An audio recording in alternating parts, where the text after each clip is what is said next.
Hey folks, welcome to our Musky segment. We've got a Chaz Martin with me here, and we've got one of those days.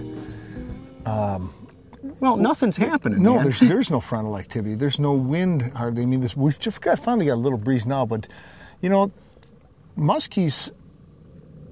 You know, the classic muskie day with overcast and rain and whatever. You know, those kind of days are few and far between. No, when you're just going out fishing, and and this is the day you're faced with and catch a fish. Tell the folks a little bit about what you do as a guide. Yeah, where you go with a day like that. Thank you, Joe. And you've said this before. It's easy to catch fish when they're biting. Anybody can do it. You can go out there and throw a bucktail in top water and get the job done. But it's days when the money's on the line, the time's on the line. You've got to produce fish day in, day out. And you've got to, in that sense, when there's no activity, there's no fish movement, you have to make your activity. Exactly. And the way to do that is by simply using baits that are erratic, that look like they're dying. Because, you know, muskies, all these big predators are opportunistic. You know, they don't want to, you know, use a lot of energy. They want to conserve their energy as a cold-blooded animal. And when you throw a bait out there, like a glide bait or a minnow bait, a jerk bait, that is dead looking, that's you know, struggling, they kind of have to take advantage of that situation. It's in their genes to go after these dying looking lures. And that's exactly what we just did here. You want to throw things that are erratic, and especially in this case, both these lures here, you can pause them and suspend them in place. And a lot of times, that's a big thing. Yeah, you know, it's like that fish right there. There's all these big boulders we're fishing, right?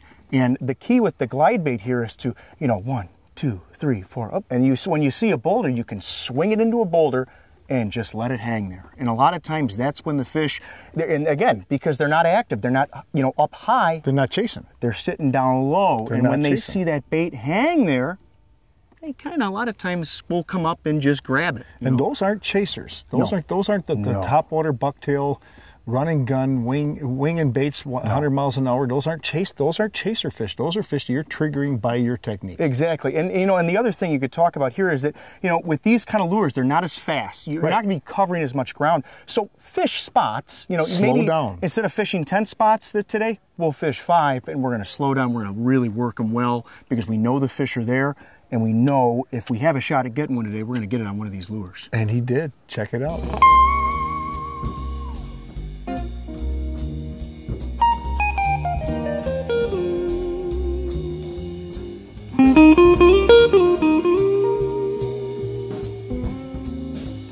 Come a little ways for me.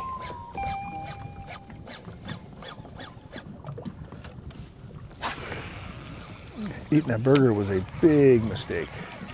Feeling a little groggy? Oh, I feel terrible. I'm feeling okay right now. I got some coffee if you want a coffee shot. I'm going to probably have to do that.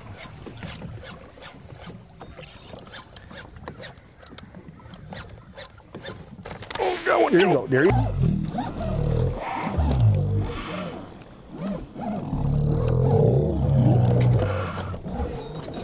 Whoa, whoa, what a jump, baby. Oh, wow. You did talking in. You talked that fish. Baby. You talked that fish into hitting. Wow, is she pulling, Joe, man? Oh, Watch her do. Watch her do. Watch her do. Pulling, trying to. It's a scrappy one, dude. It's a scrapper. Oh, she is.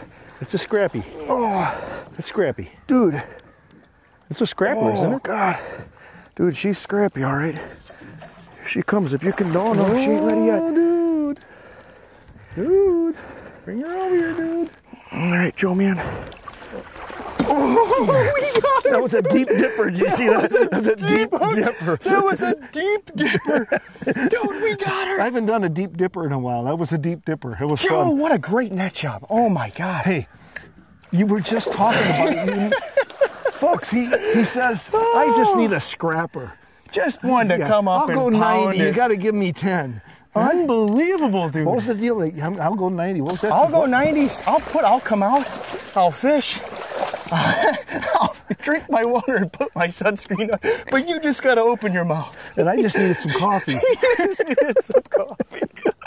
Oh, man, was that your great or scrapper, what? dude. And hey, hooks There's are your out and scrapper, everything. dude. Here we go. Oh, man. Guys, if you got a cold front, bluebird condition, somebody has got to be throwing a glide bait out there. You need to get a bait that's going to trigger strikes and get a reaction out of these fish. You know they're there. You guys know what I'm talking about. When you're fishing good water, you've raised them, you know they're in one of those spots, but you can't get them to hit on, you know, the conventional bucktail or top water. Go at them with something like a glide bait or a jerk bait. In this case, it was a glide raider fish that can trigger a reaction out of fish that are holding in cover. You know they're there, but they aren't moving until you get them to go after it. So anyway, we'll be right back. You guys, if you got a cold you got a cold.